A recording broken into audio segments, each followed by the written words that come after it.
Guys, जैसा कि कल होने वाली है सेंसेक्स की एक्सपायरी, किस तरह से उसमें कंप्लीट एनालिसिस बन रहा है, किन बातों का हम ध्यान रखते हुए चल सकते हैं जिससे कि एक अच्छी ट्रेड उसमें हम कैप्चर कर सकें, उस बारे में डिस्कशन करने वाले हैं। साथ ही साथ निफ्टी 50 और बैंक निफ्टी में किस तरह से कंप्लीट एनालिसिस बन रहा है उसके बारे में भी बात करने वाले हैं। तो स्वागत है आपका एक और डेली एनालिसिस वीडियो में। सबसे पहले हम लोग बैंक निफ्टी के चार्ट को चेकआउट करते हैं वन डे टाइम फ्रेम पे। तो यहाँ पे मार्केट में कल एक बड़ी सी हमें कैंडल बनती हुई नजर आई थी, ग्रीन कैंडल। उसके हम सेंटर पार्ट में जाके क्लोज करे थे। तो मैंने आपसे सिंपल सी बात यही कही थी कि अभी हम ऊपर से भी दूर हैं, नीचे से भी दूर हैं, तो इसी बीच में मार्केट यहाँ पे थोड़ा सा जिगजैग करता हुआ रह सकता है। आज के दिन पे ब्रॉड माइंडसेट के अकॉर्डिंग बड़े टारगेट हम प्लान करते हुए आज के दिन नहीं चल सकते। कोई ज्यादा अच्छी अपॉर्चुनिटी यहाँ पे हमें देखने को नहीं मिल रही है। एग्जैक्टली आप चेकआउट करेंगे तो कट कॉपी पेस्ट मार्केट एक इनसाइड कैंडल में यहाँ पे क्लोज होता हुआ नजर आया है। ना मार्केट ने अपने हाई को क्रॉस करा, ना ही मार्केट ने अपने लो को क्रॉस करा। उसी कैंडल के अंदर में हम घूमते रहे। तो अब यहाँ पे कल के लिए हमारे लिए सिंपल हो जाता है फ्राइडे के लिए कि इनसाइड कैंडल का मार्केट अगर हाई ब्रेकआउट करता है तो भी एक मोमेंटम मिल सकता है, लो ब्रेकडाउन करता है तो भी एक मोमेंटम मिल सकता है, जहां पे इन लोज के आसपास तक इस लेवल्स को हम टेस्ट करने आ सकते हैं।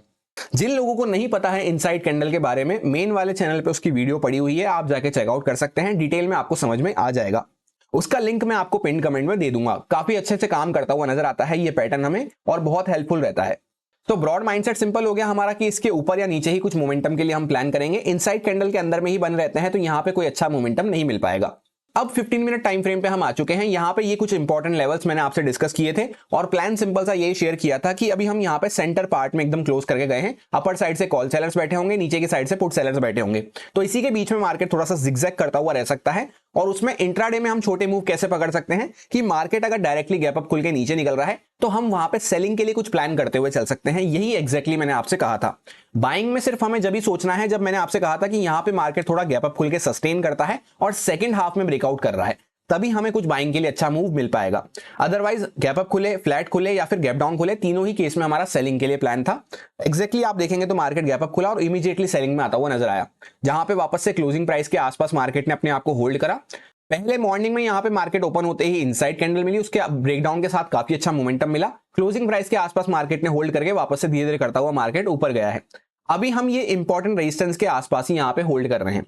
सो अब कल किस तरह से हमारा प्लान रह सकता है एक बार डिस्कस कर लेते हैं सारी ड्राइंग्स को रिमूव करके। जैसा कि यहाँ पे इंपॉर्टेंट रेजिस्टेंस के आसपास हम खड़े हुए हैं, ये पूरा हमारा इंपॉर्टेंट रेजिस्टेंस का जोन है और सही लेवल के आसपास मार्केट अपने आप को होल्ड कर रहा है। तो अगर मार्केट फ्लैट खुलता है, हल्का फुल्का गैप अप खुलता है, तो अगर यहाँ पे बाइंग साइड का कोई अपॉर्चुनिटी हमें मिलती है तो उस साइड पे हम काम करते हुए चल सकते हैं। ऐसा इसलिए है क्योंकि आज के दिन भी वैसे भी गैप अप खुल के मार्केट नीचे आया था। तो गैप अप खुले या फिर फ्लैट खुले, उस केस में बाइंग साइड पे कोई सेटअप मिलता है तो हम उस साइड पे फोकस रख सकते हैं। नीचे से बायर्स काफी अच्छा स्ट्रेंथ में बने हुए हैं, हर रिट्रेसमेंट के साथ यहाँ पे बाइंग होती हुई नजर आ रही है और सही लेवल के आसपास अपने आप को हम होल्ड कर रहे हैं। जैसा पैटर्न यहाँ पे बना था कि मार्केट सेलिंग में गया, वापस हायर साइड पे आया, अपने आप को होल्ड कर रहा है, सेम पैटर्न यहाँ पे आपको देखने को मिल रहा होगा। तो अगर यहाँ से कुछ ब्रेकआउट वगैरह होता है, जैसे यहाँ पे ब्रेकआउट हुआ, तो छोटा सा स्टॉप लॉस इसके नीचे रख के हम एक अच्छा ट्रेड यहाँ पे एंजॉय कर सकते हैं। अगर मार्केट फ्लैट खुलता है, थोड़ा बहुत ऊपर नीचे या फिर गैप अप खुलता है उस केस में, और गैप अप के केस में तो प्रोबेबिलिटी वाइज भी अगर आप चेकआउट करेंगे तो आज के दिन हम कंटिन्यू सेलिंग में आए थे, तो ये प्रोबेबिलिटी वापस से रिपीट होने के चांसेस कम हो जाते हैं। या फिर मार्केट जैसे सेलिंग में आ रहा है तो फिर हमें यहाँ पे क्लोजिंग प्राइस के आसपास मार्केट आएगा, इस लेवल के आसपास हमें बाय नहीं करना है, हमें वेट करना है या तो मार्केट वापस से इसको ब्रेक डाउन करे, तब हम कुछ सेलिंग के लिए प्लान कर सकते हैं। और डायरेक्टली गैप अप खुल के मार्केट ऊपर निकल रहा है तो कुछ यहाँ पे प्राइस एक्शन मिलता है, हमें 5 मिनट टाइम फ्रेम वगैरह पे स्टॉप लॉस डालने की जगह मिल रही है, तो हम बाइंग में काम करते हुए चल सकते हैं। जहां पे ये 52,000 का हमारा इंपॉर्टेंट लेवल रहेगा, इसके आसपास अगर मार्केट गैप अप खुलता है और थोड़ा बहुत सेलिंग में जा रहा है और वापस से ब्रेकआउट वगैरह भी कर रहा है, तो भी हमारा बाइंग साइड पे ही प्लान रहेगा। अब सपोज करते हैं कि डायरेक्टली मार्केट कुछ गैप डाउन खुल जाता है, थोड़ा बड़ा गैप डाउन अगर खुलता है इस जोन के आसपास कहीं पे यहाँ पे, तो फिर यहाँ पे सेलिंग हमें देखने को मिल सकती है। ये जो बायर्स आते हुए नजर आए आज के दिन पे, इनकी पोजीशन खतरे में आ जाएगी, ये एग्जिट करना चालू करेंगे तो यहाँ से कुछ सेलिंग एक्सटेंड हो सकती है। उस केस में हम सेलिंग के लिए कुछ प्लान करते हुए चल सकते हैं। बस इस बात का हमें ध्यान रखना है कि पॉजिटिव टेरिटरी में हम बने हुए हैं। कल भी मैंने आपसे यही बात कही थी कि जो भी यहाँ पे सेलिंग वगैरह आएगी उसको अच्छे से क्वांटिटी कम रखते हुए, अच्छे से ट्रेल करते हुए हम प्लान करेंगे, क्योंकि वीकनेस वाली सेलिंग के लिए हम प्लान नहीं कर रहे हैं, प्रॉफिट बुकिंग वाली, रिट्रेसमेंट वाली सेलिंग के लिए हम प्लान कर रहे हैं। तो यहाँ भी सेम केस रहेगा कि अगर मार्केट डायरेक्टली गैप डाउन वगैरह खुलता है तो कुछ पॉइंट्स तो वैसे भी जा चुके होंगे टेक्निकली, तो यहां पे हम सेलिंग के लिए प्लान करेंगे पर थोड़ा सा लेस रिस्की माइंडसेट के साथ। ये सारे कुछ इंपॉर्टेंट लेवल्स रहेंगे जिन पे मैं ट्रेडिंग करते टाइम फोकस रखूंगा। यहां पे मार्केट 800 के ऊपर क्लोज नहीं कर पा रहा है तो 51,824 के आसपास एक लेवल हो जाता है। 52,000 का साइकोलॉजिकल लेवल है, 52,160 के आसपास एक लेवल हमारा हो सकता है। इसके ऊपर फिर सीधा 52,500 का साइकोलॉजिकल लेवल निकल के आने वाला है। नीचे की साइड पे अगर बात करते हैं तो इंपॉर्टेंट सपोर्ट जो हमारा बना हुआ है, पहले तो यहाँ पे साइकोलॉजिकल लेवल आएगा 51,500 का, उसके नीचे 334 के आसपास एक सपोर्ट है, 155 के आसपास जहां से हमने ये ब्रेकआउट किया था, पहले इसके ऊपर हम क्लोज नहीं कर पा रहे थे। सेम अभी यहाँ पे 800 850 के ऊपर यहाँ पे हम क्लोज नहीं कर पा रहे हैं। 51,000 का इसके बाद साइकोलॉजिकल लेवल निकल के आता है। सिंपल सा एक लाइन में प्लान यही है कि मार्केट सही लेवल पे ओपन होता है, सही से ब्रेकआउट कर रहा है, फ्लैट हल्का फुल्का गैप अप यहाँ पे इस तरह से इस जोन के आसपास कहीं पे हमारी ओपनिंग होती है तो हम बाइंग साइड पे प्लान रखते हुए चल सकते हैं। डायरेक्टली कुछ गैप डाउन वगैरह खुल रहा है तो इन बायर्स के लिए मन में पैनिक क्रिएट हो सकता है, तब उस केस में हम सेलिंग के लिए प्लान करते हुए चल सकते हैं। या फिर जैसे बहुत ही बड़ा कोई गैप अप खुल जाता है, उस केस में भी मार्केट यहाँ पे जैसे यहाँ कहीं पे खुल जाता है, तब फिर थोड़ा बहुत ऊपर जाके मार्केट फिर सेलिंग में कुछ पॉइंट्स प्रॉफिट बुकिंग वगैरह में आता है। तो यहाँ पे नॉर्मल रिट्रेसमेंट वगैरह करेक्शन वगैरह में कुछ पॉइंट्स हम प्रॉफिट बुकिंग के लिए प्लान कर सकते हैं। बाकी ज्यादा कोई कॉम्प्लेक्स करने के लिए है नहीं एनालिसिस को, सिंपल सा एनालिसिस है। इनसाइड कैंडल बन रही है, ब्रेकआउट ब्रेकडाउन पे एक मोमेंटम हमें मिल सकता है। अब हम लोग आ चुके हैं निफ्टी 50 के डेली टाइम फ्रेम चार्ट पे। सबसे पहले यहाँ पे ब्रॉड माइंडसेट के अकॉर्डिंग तो एक इनसाइड कैंडल हमें देखने को मिल रही है। इसके ब्रेकआउट ब्रेकडाउन के साथ ही कुछ मोमेंटम हम प्लान कर सकते हैं। कल के दिन यहाँ पे बियरिश एंगल्फिंग कैंडल बनी थी, तो हमने यही डिस्कस किया था कि मार्केट अगर फ्लैट खुल के नीचे निकल रहा है या फिर डायरेक्टली सेलिंग में यहाँ पे गैप डाउन वगैरह खुलता है तो सेलिंग के साइड पे हम कुछ मोमेंटम प्लान करते हुए चल सकते हैं। गैप अप के केस में भी हमने सेलिंग की ही बात करी थी, पर यहाँ पे जो हम ट्रेंड लाइन को डिस्कस करते हुए आ रहे थे लोअर टाइम फ्रेम पे, उसी पे मार्केट सपोर्ट लेके वापस से अप साइड पे क्लोज किया है। इस वजह से प्रॉपर इनसाइड कैंडल देखने को मिल रही है। अब 15 मिनट टाइम फ्रेम पे हम आ चुके हैं। यहाँ पे ट्रेंड लाइन को हम काफी लंबे टाइम से लास्ट वीक से ही डिस्कस करते हुए आ रहे हैं। इसी पे मार्केट सपोर्ट लेता हुआ चल रहा है। आज के दिन भी बड़ा सा गैप अप खुला और गैप अप के केस में हमने यही डिस्कस किया था कि मार्केट अगर इमीडिएटली सेलिंग में जा रहा है तो हम सेलिंग के लिए प्लान करते हुए चल सकते हैं। जहां पे टारगेट हमें छोटे प्लान करने हैं, हर 40 50 60 पॉइंट के बाद ट्रेल करते हुए एटलीस्ट चलना जरूरी हो जाता है, क्योंकि बैंक निफ्टी की एक्सपायरी पे ऑलरेडी काफी बड़ा मूव होता हुआ नजर आ चुका था।